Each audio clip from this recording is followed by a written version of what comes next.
Assalamualaikum semua. Selamat kembali ke kelas Pendidikan Kesihatan tahun 5 bersama saya, Cikgu As. Hari ini untuk Pendidikan Kesihatan, kita akan lihat unit 11, Penjagaan dan Keselamatan Diri, subtopik Kesihatan Diri dan Reproduktif. Jadi, kita lihat sama-sama apa yang akan kita pelajari pada hari ini. Fokus kita pada hari ini adalah untuk memahami kaitan sistem reproduktif lelaki dan perempuan dengan asas kejadian manusia. Jadi mari kita lihat.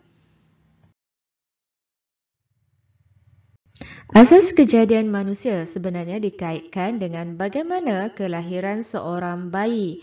Jadi pembelajaran minggu lepas kita telah menyentuh kepada sistem reproduktif perempuan dan sistem reproduktif lelaki ini akan menyumbang kepada kelahiran zuriat.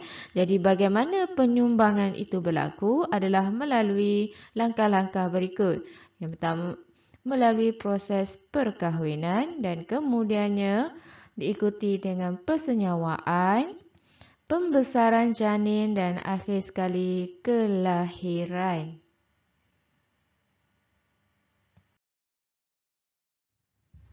Pertama, kita akan lihat apakah itu perkahwinan. Perkahwinan sebenarnya adalah hubungan halal antara lelaki dan perempuan. Perkahwinan berbeza mengikut agama dan kepercayaan masing-masing.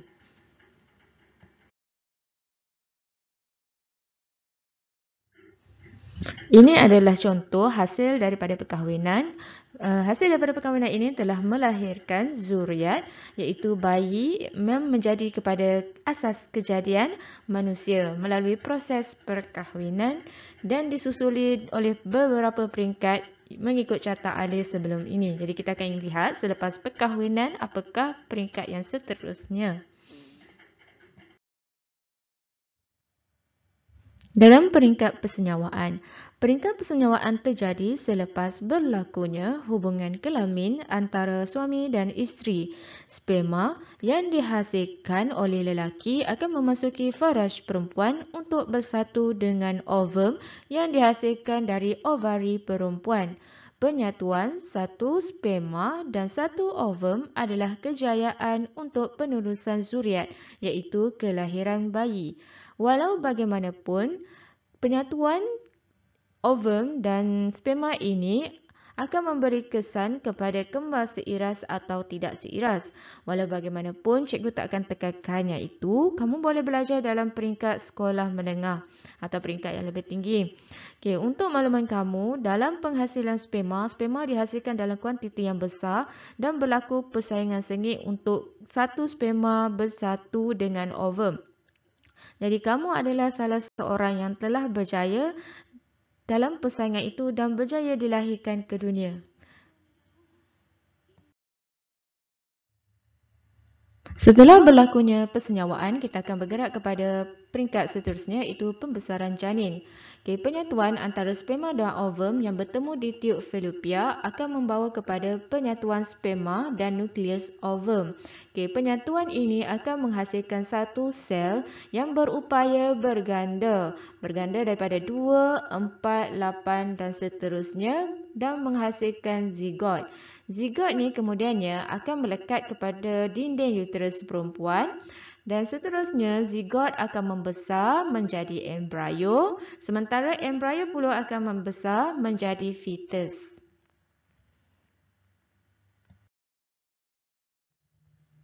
Seterusnya, fetus dia akan membesar di dalam uterus ibu selama lebih kurang 9 bulan sebelum dilahirkan. Jadi biasanya kita akan tengoklah mak kita akan kandungkan adik kita dalam 9 bulan.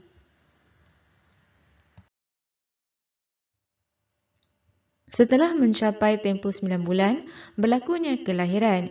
Kelahiran biasanya dilaksana ataupun disambut di hospital ataupun tempat yang selamat. Kelahiran perlu dilakukan oleh orang yang terlatih ataupun orang yang pakar. Tidak boleh sebarang tempat untuk kita pilih bagi melahirkan zuriat.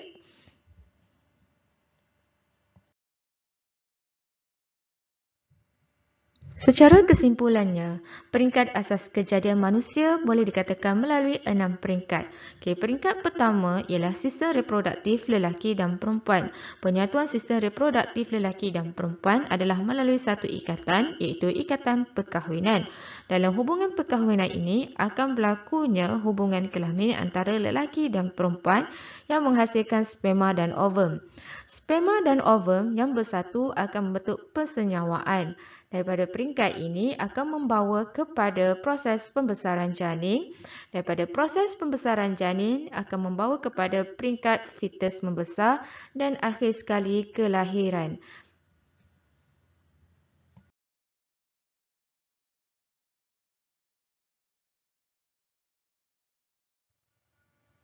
Setakat itu sahaja untuk hari ini bagi kelas pendidikan kesihatan tahun 5. InsyaAllah sehingga berjumpa lagi pada sesi yang seterusnya bersama saya, Cikgu As. Bye. Assalamualaikum.